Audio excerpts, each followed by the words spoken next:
নমস্কার। আজ আমরা তরু দত্তের লেখা আমাদের কাজুয়ারিনা বৃক্ষ কবিতাটা নিয়ে একটু আলোচনা করব।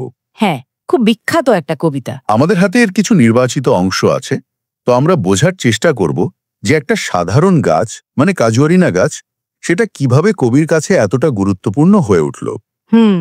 শুধু যে শৈশবের সাক্ষী তা তো নয়, মনে হচ্ছে যেন একটা জীবন্ত সত্তা, কবির স্মৃতি আবেগ সবকিছু ধরে রেখেছে। ঠিক।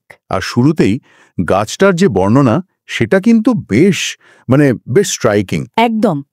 কবি শুরুতেই একটা খুব শক্তিশালী ছবি এঁকেছেন। গাছটাকে বলছেন একটা বিশাল পাইথন, মানে অজগরের মতো একটা লতানো গাছ যেন জড়িয়ে ধরেছে। হ্যাঁ, ওই যে like a huge python winding round and round. হ্যাঁ, the rugged trunk indented deep with scars. এই যে বর্ণনাটা, এটা শুধু গাছটার বয়স বা ওর সহ্য ক্ষমতা বোঝায় না, এর মধ্যে একটা নাটকীয়তাও আছে। তাই তো, অন্য গাছ হয়তো মরেই যেত এই বাঁধনে। ঠিক, কিন্তু এই ক্যাজুয়ারিনা গাছটা দিব্যি সগৌরবে দাঁড়িয়ে আছে। মনে হয় যেন ওর শক্তি বা মহিমাই প্রকাশ পাচ্ছে এর মধ্যে দিয়ে। আর এই শক্তির সাথেই আবার জুড়ে আছে দারুণ একটা সৌন্দর্য, তাই না? ওই যে টকটকে লাল রঙের ফুলের থোকা ঝোলে। হ্যাঁ, ইন ক্রিমসন ক্লাস্টার্স। আর সেখানে সারাদিন পাখি মৌমাছি ভিড় করে থাকে। বাহ, শুধু দিনের বেলায় নয়, রাতেও কি গাছটা জীবন্ত? কবি তো তাই বলছেন। যখন চারপাশ শান্ত গভীর ঘুমে মগ্ন, তখন বাগান থেকে একটা মিষ্টি গানের মতো আওয়াজ আসে। গান গাছ থেকে? মনে হয় যেন গাছটা থেকেই আসছে। এটা কি প্রকৃতির নিজের সুর নাকি কবির মনের কথা? হয়তো দুটোই। ইন্টারেস্টিং। আসলে এই গাছটা তো শুধু একা দাঁড়িয়ে নেই, ওর চারপাশে একটা গোটা জগৎ তৈরি হয়েছে। যেমন? কবি ভোরে জানলা খুললেই প্রথম এই গাছটা দেখেন। শীতের সকালে ধরুন, গাছের একেবারে চূড়ায় একটা ধূসর হনুমান বসে থাকে, একদম মূর্তির মতো। সূর্যোদয় দেখে? হ্যাঁ, সূর্যোদয় দেখে। আবার নিচের ডালে হয়তো ওর বাচ্চারা লাফালাফি করছে। কোকিলের ডাক শোনা যায়, গরু চড়ে বেড়াচ্ছে, পুকুরের জলে গাছের ছায়া পড়ছে, সেখানে আবার শাপলা ফুল ফুটে আছে। মানে সব মিলিয়ে গাছটা যেন জীবনের একটা কেন্দ্র, প্রকৃতির একটা সম্পূর্ণ ছবি। কিন্তু এই যে এত সুন্দর বর্ণনা, প্রকৃতির এই জীবন্ত ছবি, এটাই কি গাছটাকে ভালোবাসার একমাত্র কারণ, নাকি এর পেছনে আরো কিছু আছে, আরো গভীর কোনো অনুভূতি? এখানেই কবিতাটার আসল মজাটা।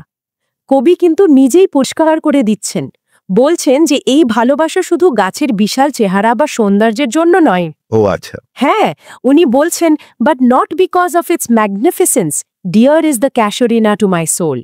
আসল কারণটা হলো শৈশবের স্মৃতি। শৈশবের স্মৃতি? হ্যাঁ, ওই গাছের নিচে তিনি তার ভাই বোন, মানে তার সুইট কম্প্যানিয়ন্সদের সাথে খেলেছেন। সময় কেটে গেছে, সেই সঙ্গীরা হয়তো আজ আর নেই। ও, কিন্তু তাদের স্মৃতিগুলো এই গাছের সঙ্গে একেবারে জড়িয়ে গেছে। তাই গাছটা শুধু গাছ নয়, এটা হারানো সময়, হারানো প্রিয়জনদের ভালোবাসার একটা প্রতীক হয়ে উঠেছে। তার মানে গাছটা আসলে একটা স্মৃতির ভাণ্ডার। এই ভাবনাটাই কি কবিকে ওই অদ্ভুত বিষণ্ণ আওয়াজটা শুনতে সাহায্য করে? ওই যে মর্মর ধ্বনি, সমুদ্রের গর্জনের মতো? হ্যাঁ, আমারও তাই মনে হয়। ওই যে ডার্জ লাইক মারমার, মানে শোক গানের মতো যে গুঞ্জন, কবি সেটাকে বলছেন দ্য ট্রিজ ল্যামেন্ট, গাছের নিজের বিলাপ। ঠিক। এটা খুব গুরুত্বপূর্ণ। গাছটা এখানে আর শুধু একটা জড় বস্তু নয়, সে যেন কবির দুঃখটাকে নিজের মধ্যে নিয়ে নিজেই কাঁদছে। এই যে ইয়েরি স্পিচ, এই রহস্যময় ভাষা, এটা যেন কবির মনের গভীর বেদনারই একটা প্রতিধ্বনি। আর এই আওয়াজটা শুধু বাড়ির বাগানেই আটকে নেই, তাই না?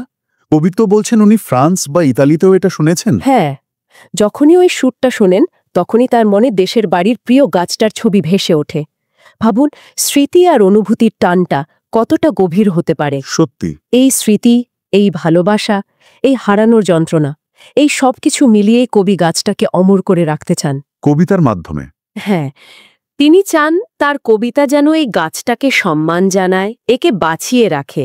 যেমনভাবে তার প্রিয়জনদের স্মৃতি গাছের সাথে জড়িয়ে অমর হয়ে আছে, তেমনি গাছটাও যেন বড় ডালের অমর গাছগুলোর মতো যুগ যুগ বেঁচে থাকে।